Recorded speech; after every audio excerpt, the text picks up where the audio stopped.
વાસરા દાદા જે વાસલબાઈમાંની પ્રણાલિકા મુજબ અમે સેવા પૂજા કરીએ છીએ, નથી દોરા ધાગા, નથી કોઈ અંધશ્રદ્ધા ફેલાય એવી વાત કરતા. અને વાસરા દાદા અને જે માને છે 18 વરણ માને છે.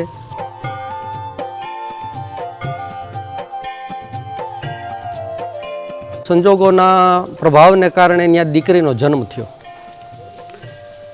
વાસરા દાદાની દીધેલી એટલે વાછલબા નામ રાખ્યું.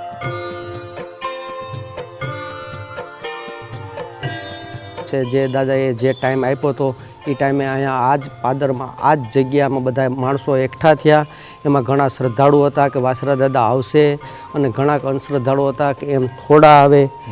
એ ટાઈમ આકાશ માર્ગેથી ઘોડો આવીને અહીંયા હમાઈ ગયો અને માતાજીએ દુખણા લીધા અને ઘોડો અહીંયા હમાઈ ગયો. એ ફળું અને શ્રીફળની અમે અત્યારે અહીં પૂજા કરીએ છીએ.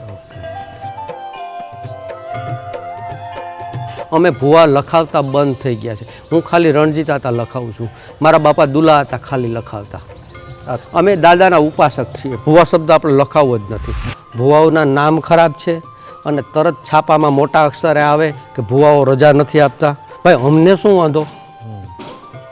અમને કોઈને કૂતરું કરડેલ આવે એટલે અમે પહેલાં કહીએ કે જાઓ પહેલાં ઇન્જેક્શન દેવડાવો, પછી અમારી પાસે દવા ને દુવા બેય કરો.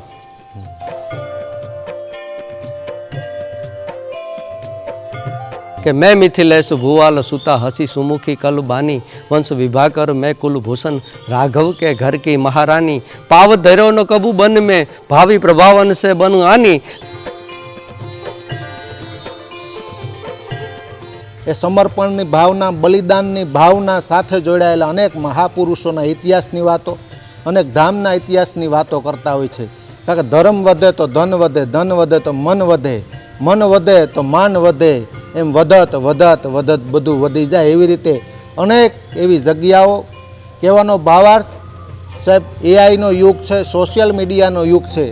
આ દરેક માધ્યમનો સદુપયોગ કરીને, કારણ કે એક સમય પુસ્તકનો હતો, અત્યારનો સાંપ્રત સમય લોકો પાસે સમય ન હોય. સોશિયલ મીડિયાનો યુગ, મોબાઈલનો યુગ છે. તો આવી સનાતન ધર્મની દેહાણની જગ્યાઓ હોય, કોઈ મંદિરની વાતો આપના સુધી પહોંચાડવાનો પ્રયત્ન કરતા હોય છે. અને સ્ક્રીન ઉપર મિત્રો આપ નિહાળી શકો છો કે આજે અમે આવેલા છે કુતિયાણાથી આમ તો નજીક છત્રાવા વીર વછરાજ ધામ અને એના પટ્ટાગણની અંદર. અહીંના ઇતિહાસની અનેક વાતો કરવી છે, ધર્મની વાતો, સમાજ માટે, ગાયો માટે ખપી ગયા એવા વીર પુરુષની વાતો કરતા એવા વીર વછરાજની અનેક ધર્મ સાથે જોડાયેલી મિત્રો વાતો કરવી છે. એ જગ્યાના પટ્ટાગણની અંદર એનું તમામ પેઢી દર પેઢી સંભાળે છે. આમ તો એ પરંપરા હાલી આવે છે સેવાકીય પ્રવૃત્તિને. એવા રણજીત આતા આજના આ તીર્થ દર્શન કાર્યક્રમમાં મિત્રો આપણી સાથે જોડાયેલ છે.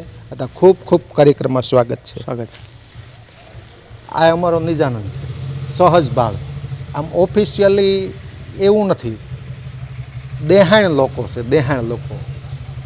ચોપાઈ તમે કીધું અઘરી અમુક ચોપાઈઓ પડતી હોય, લોકો ન સમજી શકે. અત્યારનો સમય છે, આપણે કહે ને 4 વેદ, તો પછી 4 વેદોનું વિભાજન કર્યું. ટૂંકમાં કેવી રીતે સમજી શકો?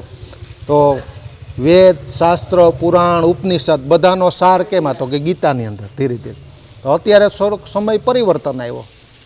અત્યારે એટલો પણ સમય ન હોય લોકો પાસે. આ કાર્યક્રમમાં વાત કરતા હોય કદાચ વેદ, શાસ્ત્ર, પુરાણ, ઉપનિષદ વાંચી ન શકે તો ગીતા, પણ હવે એ પણ સમય નથી. તો કેવી રીતે? તો કે સોશિયલ મીડિયાના માધ્યમનો સદુપયોગ કરી 10-12 મિનિટના વિડીયોની અંદર બધું નિહાળી શકે, કારણ કે સમય નથી એટલે આખો. તો એવા હેતુ સાથે મિત્રો છત્રાવાની અંદર આપણા પ્રથમ અહીંના ઇતિહાસની બેઝિક વાત કરીએ. પ્રથમ કદાચ અમે વેરાવળથી આવ્યા, લોકોને આવવું હોય, એક વિડીયો જોઈને લોકો ક્યાં આવી જગ્યા, આમ તો લોકેશન નાખી દે, પણ અહીંયા આવવા માટે ક્યાંથી આવે, જગ્યા ક્યાં આવેલી છે, પ્રથમ બેઝિક એ વાત કરીએ લોકોને આપણે. પોરબંદર જિલ્લાના કુતિયાણા તાલુકાથી 14 કિલોમીટરના અંતરે છત્રાવા ગામ આવેલું છે. અમારો ઇતિહાસ જામનગર જિલ્લાના પાડાણા ગામથી સ્ટાર્ટ થાય છે. શરૂઆત કરતાં પહેલાં મારે પાડાણાને લેવું પડે, કારણ કે પાડાણાની અંદર એક ચારણ દંપતી રહેતું, એને કોઈ સંતાન નહોતું. એટલે એણે વાછરા દાદાની માનતા કરી કે જો વાછરા દાદા મારે ઘરે દીકરો કે દીકરીનો જન્મ કરાવે તો હું આજીવન એમનો પેઢો બંધાવી અને અંજળ પછી લઉં. સમય અને સંજોગોના પ્રભાવને કારણે ત્યાં દીકરીનો જન્મ થયો. વાછરા દાદાની દીધેલી એટલે વાછલબા નામ રાખ્યું. જે સવારમાં સેવા પૂજા કરીને પછી અંજળ લેવું એ જ સંસ્કાર દીકરીમાં આવ્યા. સવારમાં દાદાને નવડાવે, ફૂલ ચડાવે, નૈવેદ્ય ધરાવી અને પછી બધું પોતાનું કાર્ય કરે. એમ થતાં થતાં દીકરીની ઉંમર થઈ એટલે અમારા છત્રાવાથી ત્યાં માગું નાખ્યું અને સંબંધ કર્યો. તમારા પરિવાર? અમારા પરિવારમાં, અમારી જ પેઢીમાં. પછી ટૂંકમાં વાત કરું તો અહીંથી જાડેરી જાન જોડી પાડાણા મુકામે ગયા. ત્યાં 8 દિવસ જાન રોકાણી અને જાનને સવારે વળાવવાની હતી તો બાપને દીકરી બે એક રૂમમાં મળવા આવ્યા કે દીકરી જે જોઈએ એ તારું છે, બીજું તો કોઈ છે નહીં.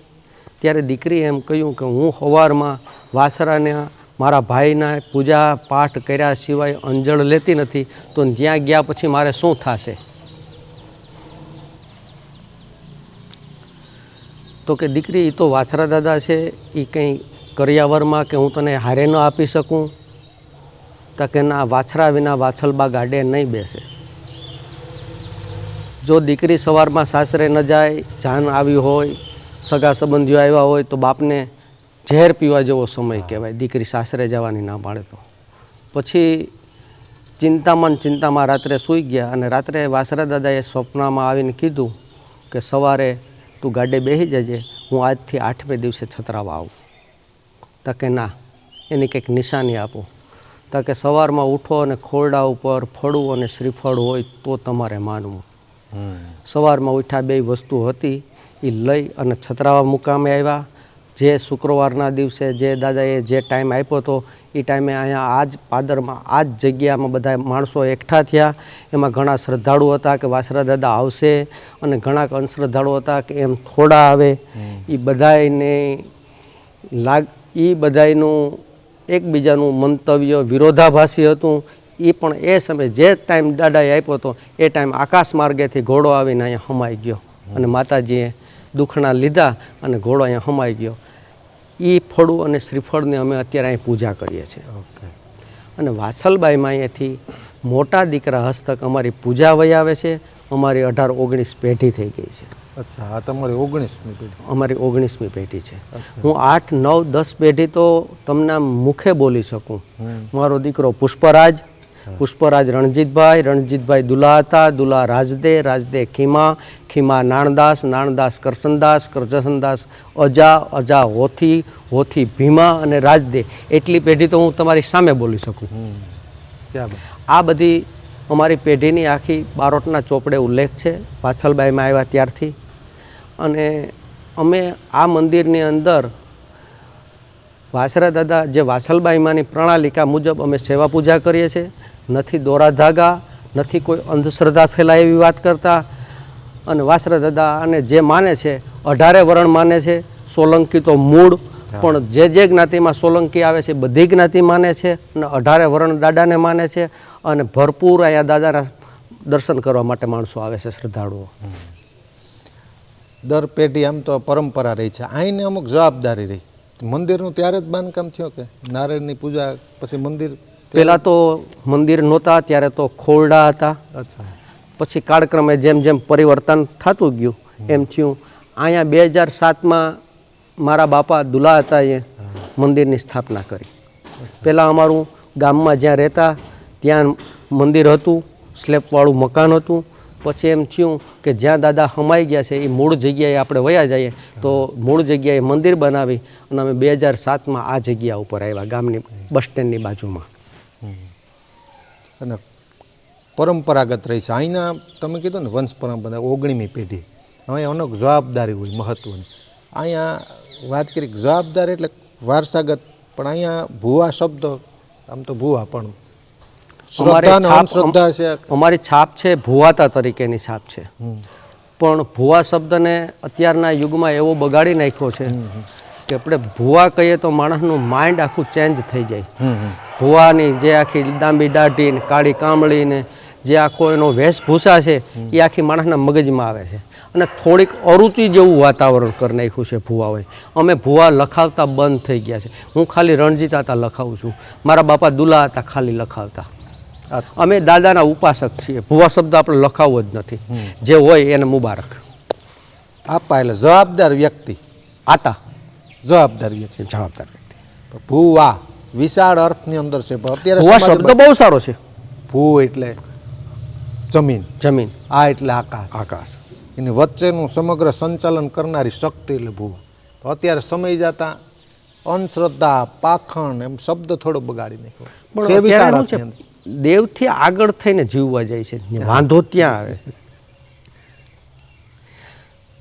થોડાક વધારે માણસો પગે લાગે તેમ થાય કે આપણામાં કંઈક આવી ગયું, દેવની પણ સાઈડ કાપી લે. હા, એવું ન થવું જોઈએ.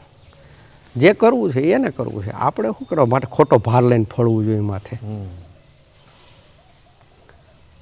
અત્યારે સાંપ્રત સમયમાં આ વચ્ચે એક વાત લીધી પેલા સગિયામાં, આમ તો જવાબદાર તરીકે અહીંની આમ જવાબદારી શું મુખ્ય જવાબદારી આવ્યા ગયાને રોટલો આપવો, ટાઈમે ચા પાણી આપવા. બીજું કોઈને સર્પડાસ થાય તો અહીંયાથી દાણા લેવા આવે છે, અમે દાણા આપીએ છીએ. આજથી 45 વર્ષ પહેલાં ઝેર ચૂસવાની પ્રણાલિકા હતી કે જોડીમાં નાખીને લઈ આવે, રજા આપે એટલે, અને એનું ઝેર ચૂહાઈ જાય ને બધા યારે હાલીને વયો જાય. પણ અટાણના 21મી સદીના 108ના યુગમાં અમે એ બંધ કર્યું છે. દાણા લઈ જાય અને દવાખાને જવાની પહેલી છૂટ આપીએ છીએ. દવા અને દુવા બે. અમે મંદિરમાં બોર્ડ માર્યો છે, ધૂણવાની કે હાકલ મારવાની સખત મનાય છે. સર્પડસ અથવા કૂતરું કરડે તો દવાખાને જવાની છૂટ છે. અત્યારના ભુવાઓના નામ ખરાબ છે અને તરત છાપામાં મોટા અક્ષરે આવે કે ભુવાઓ રજા નથી આપતા. ભાઈ અમને શું વાંધો? અમને કોઈને કૂતરું કરડેલા આવે એટલે અમે પહેલાં કહીએ કે જાઓ પહેલાં ઇન્જેક્શન દેવડાવો, પછી અમારી પાસે દવા ને દુવા બે કરો. 100%. વર્ષો પહેલાં આ વાત સમજી, કોઈને કૂતરું કરડે તો ઝેરી જનાવર કરડે તો જોલીમાં નાખીને નાખીને અહીંયા લઈ આવતા. એવા હજારો દાખલા. અહીંથી સારું થઈ જ જાય, હાલીને બધા આરે વયો જાય. બરાબર. એની જોયેલા અત્યારે ઘણા માણસો એમ હા હા કે આ વસ્તુ જોઈ હોય એવા ઘણા માણસો. પરંપરા. આંગણકા ગીગા બાપુ કુંચાલા નામના એક કવિ થઈ ગયા. એ મેરુભા બાપુના ઘરે આવેલા. મેરુભા મેઘાણંદ અને કવિ કાગની જે જોડી હતી, એ મેરુભા બાપુ અમારા કુટુંબ જ થાય, અમારી પેટીમાં આવે. મેરુભા બાપુને ત્યાં ગીગા બાપુ કુંચાલા મહેમાન થયેલા. અને અમારે મંદિરે સર્પડસનો કેસ આવ્યો અને ઢોલ વાગ્યો, દાંડી વાર પડી. એટલે ગીગા બાપાએ કહ્યું કે મેરુભા અત્યારે ઢોલ કેમ વાગે છે? તાકે કોઈને સર્પડસ થયો હશે ને ધા આવી છે, એને ધા કહે છે. ધા એટલે આંતરનાદ, અંતરનો નાદ. તાક તો એ તો મારે જોવા જવું છે. તો એ મહેમાન હતા એટલે એ જોવા આવ્યા. બેભાન અવસ્થામાં વ્યક્તિ પડેલો, એનું ઝેર ચૂહ્યું, એ બધા યારે હાલીને હોયો ગયો. પછી ગીગા બાપા પ્રભાવિત બહુ થયા ને એને હિતાવી કડીનું સપાખરું લખ્યું. લારા જાનૈયા હજારા લઈ હાયલો પરણ વાને લાડો રાણો અસવાર થાવે ચોપદારા લલકારા, એમ કરીને હિતાવી કડીનું દાડાનું આખું પરણવા ગયા, ત્યાંથી યુદ્ધ થયું, ત્યાંથી આખું સપાખરું લખ્યું. એવી અમારી પ્રણાલિકા છે. 100%.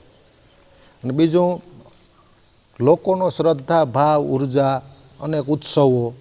એનો સેવક સમુદાય મોટો હશે, લગભગ મેર સમાજ હશે, આખો મેર સમાજ. ખાસ ઉત્સવો કોઈ પણ જગ્યામાં મેન ઉત્સવ એક થતો હોય અથવા બે થતા હોય, કોઈ તિથિ હોય, વિશેષ ઉત્સવો કયા? વિશેષ અમે નવરાત્રિ વધારે ઉજવીએ છીએ. નવરાત્રિમાં ગરબા કે રાસ નથી કરતા, પણ 9 દિવસ અમે યજ્ઞનું આયોજન કરીએ છીએ. અને 9 દિવસમાં દરેક શ્રદ્ધાળુઓ આવે છે અને મોટા પ્રસંગો અમે ઉજવીએ છીએ. અમે એની કોઈ તારીખ કે તિથિ નક્કી નથી કરી. મારા પપ્પા દેવ થયા તો મને કહેતા ગયા કે કોઈ દી તિથિ નહીં ઉજવવી, કોઈ તારીખનું બંધન નહીં, મજા આવે ત્યારે પ્રસંગ કરવાનો, વર્ષે 2 વર્ષે. પણ આ તારીખ આવે એટલે હવે આપણે આ કરવું જ પડશે એવું અમે રાખ્યું નથી. બાકી 9 દિવસ નોરતા યજ્ઞ કરી અને બધા શ્રદ્ધાળુઓ આવે છે અને અમે પરંપરાગત રીતે ઉજવીએ છીએ. અત્યારે દુનિયા પરચા માગે, પરચા. દાદા ખિસ્સાના ખર્ચા પૂરા કરે, જો કે પરચાનો આમ તોય એક લોકોમાં અંદરની પ્રભાવકતા છે. કંઈક પરચો હોય તો માને, બાકી નહીં. પરચાની પાછળ અત્યારે સમાજ બહુ ખેંચાણો છે. પણ પરચા ખરેખર પરચા કહેવાય નહીં. પરચા મારે મોઢે હું મંદિરના વખાણ કરાય નહીં. પરચો અનુભૂતિ કરવાનો વિષય છે. એ કે પરચો કહેવાની વસ્તુ નથી, સમજ્યા? અને હું પરચામાં માનતોય નથી. ખર્ચા પૂરા કર બસ દાદા. પણ દાદાને અમુક એવી યાદી અત્યારના સાંપ્રત સમય છે, તમે કીધું એમ દવા અને દુવા લોકોને સમજવા માટે ખાલી હાલની તકે પણ એવું બનતું હોય, અનેક ભાવિક ભક્તો આવતા છે, શ્રદ્ધાળુ આવતા હોય. અત્યારે પણ અનેક કૂતરાનું હોય, જનાવર અડ્યું હોય તો ઘણા દવાખાને આ યુગમાં પણ જતા નથી અને હજુ પણ સારું થતું એવું હજુ પણ બને. 100% શ્રદ્ધા હોય તો બધું શક્ય છે. પણ અમે અમારા મોઢે કોઈને એમ નથી કહેતા કે તમે દવાખાને નહીં જતા. અમે દવાખાને જવાની છૂટ આપીએ છીએ. પહેલાં દવાખાને જાઓ, પછી અહીંથી દાણા લઈ જાઓ. સમજ્યા? અત્યારે એકને શ્રદ્ધા હોય તો એકને ન હોય. પહેલાં અમારે ધા આવતી, ઢોલની દાંડી પડતી, તો આખા ગામમાં ખબર પડે કે ધા આવી છે તો છોકરા ધવડાવે નહીં, ખાટલે બેસે નહીં, ઢોર દોવે નહીં. આટલી શ્રદ્ધા હતી. પણ સમય અનુસાર આ બધું બંધ કરી ખાલી દાણા દઈએ છે અને સારું થઈ જાય છે. એક વખત હું એવું બોલ્યો હતો કે સાંજે નામ લ્યો ને સવારે કામ થાય, એ જ છતરાવાના વાસરા હતા. અંદરનો ભાવ હોય, અંદરનો ભાવ હોય તો કામ થઈ જાય 100%. અત્યારે ડેવલપનું હું જોઉં છું કે અનેક યાત્રિકો આવતા હોય, રાત્રે આવતા હોય, કેટલું ડેવલપિંગ થઈ છે, કઈ રીતે કયો પ્લાન એટલે કઈ ભાવિ ધામનું ભાવિ આયોજન શું અત્યારે આ ડેવલપિંગ થઈ રહ્યું છે?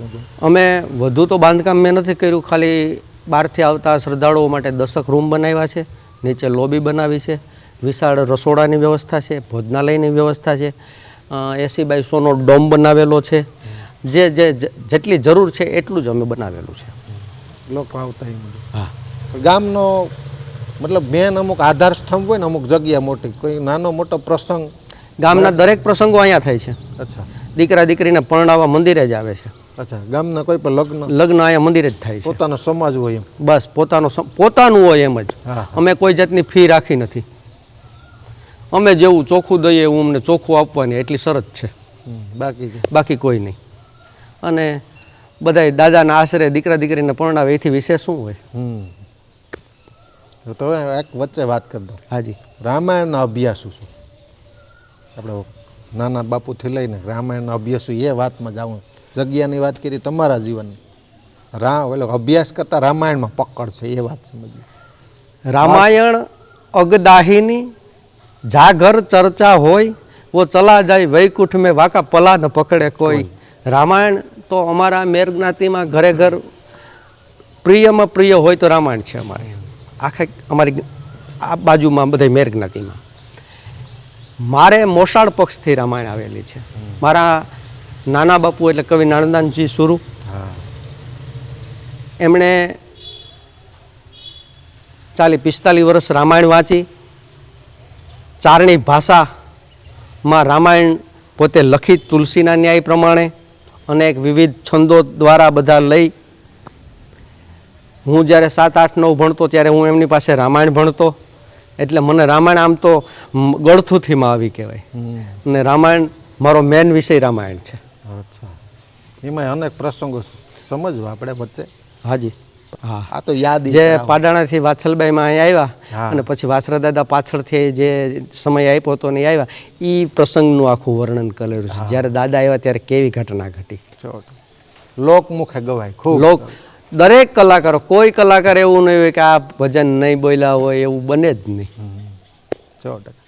તમારું બાળપણનું ઘડતર એના હાથ 7, 8, 9 ત્યાં ભણ્યો, રામાયણ ભણ્યો. રામાયણ ભણવાની વાહે હું આ ભણવાનું ચૂકી ગયો. 10 સુધી ભણ્યા. બસ 10 ફેલ થયો હું. 10 ફેલ થઈ અને મેં મારું ભણવાનું હોકે લીધું. પછી મારા પપ્પા સાથે યાત્રાઓ, સંઘર્ષ ચાલુ કર્યો બધો. 25 વર્ષ અમે બાપ દીકરો બે સાથે એકદમ મિત્ર ભાવે રહ્યા. સવારની 4થી માંડીને સાંજે એ એના રૂમમાં સુવા જાય, હું મારા ત્યાં સુધી અમે 25 વર્ષ બાપ દીકરો હારે રહ્યા.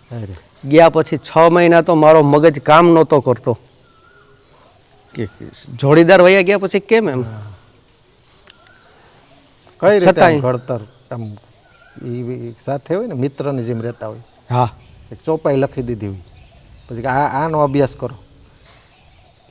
રામાયણ મારા નાના બાપુ પાસે હું ભણ્યો છું. એ તો મને કાયદેસર લેસન આપતા. આગે ચલે બહુરી રઘુરાયા, ઋષ્યમુખ પર્વત નિયર આયા. નિયર એટલે ઇંગ્લિશ શબ્દ છે નિયર. તુલસીદાસજી નિયર એટલે નજીક. નિયર એટલે શું? તો કે નજીક. બહુરી એટલે શું? એનું ગુજરાતી મારે પાકું કરવાનું, બીજે દિવસે આખી ચોપાઈનો અર્થ કરતો જવાનો અને આખી દોહાથી દોહા સુધી એનું કરી દઉં. પછી પાછા બીજા દોહાથી બીજા દોહા સુધીનું મને પાછું લેસન આપે. આવી રીતે રામાયણનું ઘડતર કરેલું છે.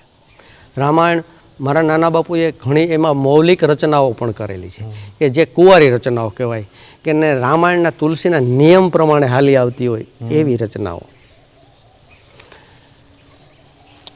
બીજા નાના બાપુનો મિત્રની જેમ નાના બાપુ તો મને મારી માથે એને એટલો બધું હતું કે હું એ કંઈ પોતાનો હાથ ધ્રુજતો હોય લખવામાં, હું રસવાઈ દરગાઈને ભૂલ કરું તો મને ખીજાય કે બીજા ભૂલ કરે તો વાંધો પણ તારાથી તો ભૂલ થવી જ ન જોઈએ.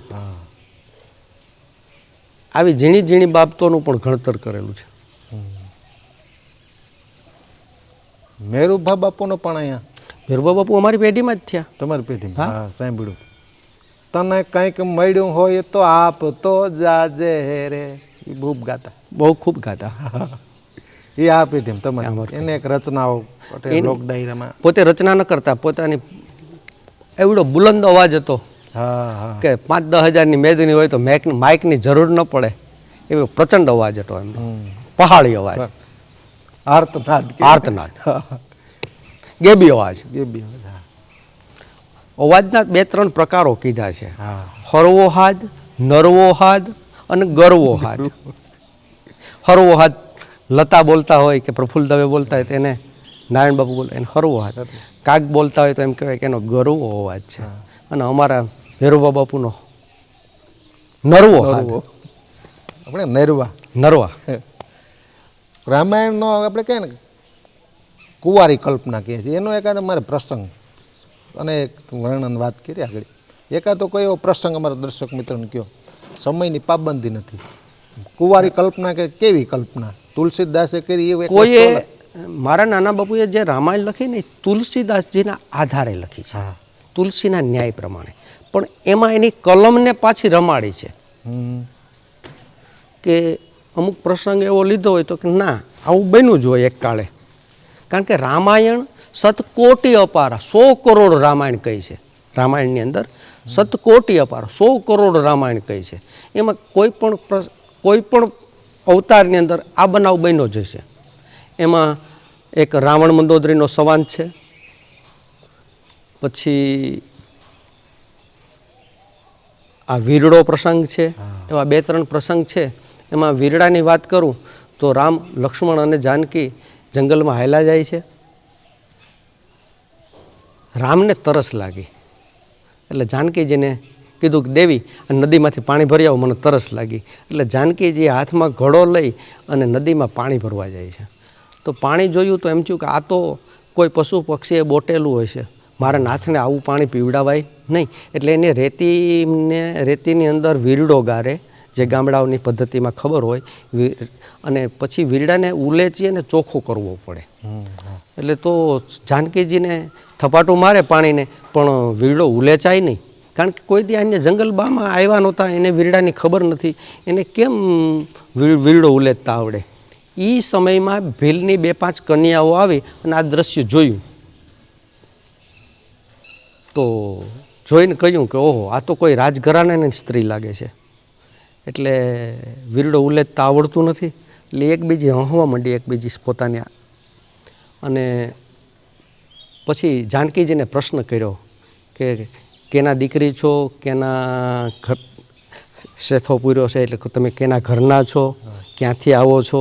પછી જાનકીજી એનો જવાબ આપે છે અને મારા નાના બાપુ એનો સવૈયો લખે છે કે મેં મિથિલેશ ભુવાલ સુતા હસી સુમુખી કલ બાની વંશ વિભાકર મેં કુલભૂષણ રાઘવ કે ઘર કી મહારાની પાવ ધર્યો ન કબુ બન મેં ભાવિ પ્રભાવન સે બન આની નાથ ત્રસા લગી નારણ કે નિખસી તટની મહ ભરને પાની. હું મિથિલાના રાજા જનકની દીકરી છું એમ કહીને જરાક મરકા અને પછી જરાક આમ અહમભાવમાં કહ્યું કે હું વંશ વિભાકર સૂર્યવંશમાં ઉત્પન્ન થયેલ રામના ઘરની હું મહારાણી છું. કોઈ દિવસ જંગલમાં પગ નથી દીધો, ભાવિ પ્રભાવને કારણે મારે જંગલમાં આવવું પડ્યું.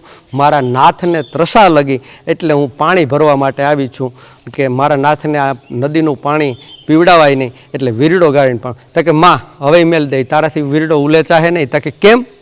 તો કે તું સચરાચર જગતની માં છો. જ્યારે બાળક સૂતું હોય ત્યારે માં તાપલી મારતી હોય માથે, અને બાળકને એમ થાય કે હું સૂઈ જાય તો મારી માં તાપલી બંધ કરી દે, એટલે વીરડાને બીક છે કે હું તાજો થઈ જાય તો મારી માને થાપલી બંધ થઈ જાય, એટલે વીરડો તાજો નથી થતો. બાકી વીરડો વહેલો તાજો થઈ જાય. અને ભીલની કન્યાએ 2 થપાટોમાં વીરડાને તાજો કરી દીધો. આવા મૌલિક પ્રસંગો લીધા છે મારા નાના બાપુએ. કવિ કલ્પના કલ્પના પોતાની. અને આ જંગલમાં ગયા હોય એટલે તરસ લાગી હોય, વીરડો ઉલેચતા હોય, આ બનાવ તમને સહજ લાગે, આ કોઈ તમને નવીનતા ન લાગે. અને આ તો એક વચ્ચે સંવેદનાનો અત્યારે લોકોમાં એક અભાવ હોય. સંવેદના જે હોવી જોઈએ ને, પ્રથમ માણસો આવતા 2 દિવસ રોકાતા, સંવેદનાની અનુભૂતિ થતી. અમે આવ્યા છે એ સંવેદનાને લીધે, એ અનુભૂતિ માટે આવ્યા છે. હું લાઈવ મોબાઈલથી કરી દઉં, તમે જોડાઈ શકો અહીં બેસીને, વેરાવળથી લાઈવ કરી દઉં, ખાલી મોબાઈલમાં એક લિંક મોકલો એટલે તમે લાઈવ થાવ અને હું ધામ વિશે માહિતી મેળવી શકું 100%. પણ અહીંયા ડીઝલ બારીને આવ્યા છે, શું કામે? સંવેદના. એક સંવેદના, અત્યારની સંવેદના કેવી છે? આમ નથી લાગતું કે ઓલી બારકોડ સ્કેન કરીએ ગૂગલ પે, એક રૂપિયા દેતા એનો ભાવ હતો, એટલે 50ની નોટ બાપા 39 પાછા આપો, એક ભાવ હતો. હવે ઓલું ગૂગલ પે કરીએ ને ફાટ દેખતું ભાવ ક્યાંય રહ્યો, ભાવ નીકળી ગયો આખો. ભાવ તો શું છે, સમય પ્રમાણે ભાવ ઘટતો ગયો છે. પહેલાં એમ હતું કે ઓહો મારે ઘરે મહેમાન, ઓહો આ અટાણે ક્યાં આવ્યા, આટલો ફરક પડી ગયો. અને સંવેદના તો હીન થઈ ગયું, આશ્ચર્ય વયું ગયું. હવે માણસ 5 કરોડની રોલ્સ રોય ચોડાવીને આવે તો એને કોઈ આશ્ચર્ય નથી, એ તો હોય. પેલા એમ થાય ઓહો આવું હોય, પણ અંદરનો જે લાગણીનો ભાવ છે. સાંપ્રત સમયમાં ઠીક છે, આડંબરનો યુગ અમે કહીએ છીએ, આડંબરનો યુગ છે. શુદ્ધ ભક્તિ, સાત્વિક જીવન જીવતો હોય, સાત્વિક ભક્તિ કરતા હોય એનો યુગ નથી. એના માટે અનેક વિકટ પરિસ્થિતિઓ છે. આડંબર કરો તો હાલે, કંઈ માગવા જવું પડે એમ નથી. આ જે સનાતન ધર્મની અત્યારની જે પરંપરા છે, અનેક ધર્મનું આક્રમણ થઈ રહ્યું છે. વિધર્મની વ્યાખ્યા અલગ આપું છું. એ તો ગમે ધર્મનો હોય, વિધર્મીની વ્યાખ્યા અહીંયા અલગ છે.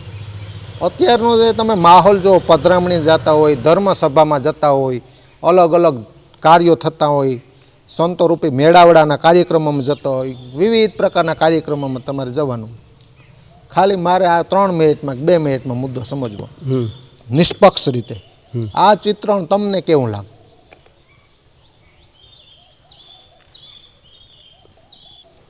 તમે કઈ રીતનું જીવો છો ને એ પ્રમાણનો યુગ ચાલે છે. જ્યારે હરિશ્ચંદ્રને જે દીકરાને લઈ અને હેરાન થતા હતા એ સતયુગ હતો, અને અત્યારે બિનવારસુ કોઈ પણ ગુજરી જાય તો ફાળો કરીને પણ એની અંત્યેષ્ટિ કરે છે. તો એ યુગ સારો હતો કે આ યુગ સારો હતો? એમાં આ યુગ સારો છે. એટલે જો જીવતા આવડે ને તો આ સતયુગ છે.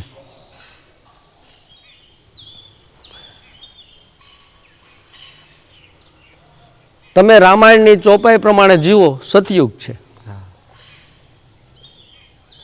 પછી તો આમાં પોતાના ખર્ચા કાઢવા માટે પરચા બતાવે એની તો ક્યાં વાત જ છે. તમારો શબ્દ હું તમને કહું છું. પણ ખૂબ આનંદ આવ્યો રણજીતદાતા. આજના તીર્થ દર્શન કાર્યક્રમમાં જગ્યા વિષયક, ધર્મ વિષયક વાતો કરી. 5 લોકોને મદદરૂપ થાય તેવા હેતુ સાથે આવ્યા હતા, સંવેદના સાથે. મારો એક ટૂંકો જ સંદેશ છે. હું આમ તો દેને કો ટુકડા ભલન લેને કો હરિ નામ, જે કબીરની કહી ગયા છે એ પંક્તિ મને બહુ ગમે છે. અને બસ આવ્યા ગયા ને રોટલો આપવો, ચા પાણી આપવી, અને એડી વાતળિયું કરવી, જેવી આવે એવી સાથે કરું છું. ફિલોસોફીની નહીં, ફિલોસોફી. કારણ કે બધા લોકોને ફિલોસોફી અત્યારે ગમતી. ફિલોસોફી છે ને એક ને એક વાતનું 2 વખત ખંડન કરે છે. તાર્કિકતા. એકમાં એમ કહે કે રામ તો યુગ પુરુષ થઈ ગયા, બીજા એમ કહે કે એની સ્ત્રીનો નથી થયો, બીજાનો શું થાય? ફિલોસોફી નહીં, કેવલ શ્રદ્ધા રાખો. બીજું એક શ્રદ્ધા અને એક વિશ્વાસ, 2 શબ્દ છે. તો શ્રદ્ધા અને વિશ્વાસ તમે જોવ તો બે તમને એક જ લાગે, પણ શ્રદ્ધા કોને કહેવાય અને વિશ્વાસ કોને કહેવાય?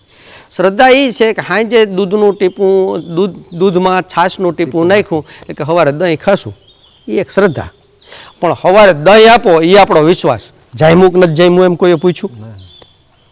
એટલે રામાયણમાં પહેલાં વહેલા જ શિવજીની વંદનામાં એમ કહ્યું કે શ્રદ્ધા વિશ્વાસ રૂપિણો યાભ્યામ વિના ન પશ્યંતી. શ્રદ્ધા અને વિશ્વાસનું પ્રતીક શિવજીને પાર્વતીજી છે. ક્યાં બાત.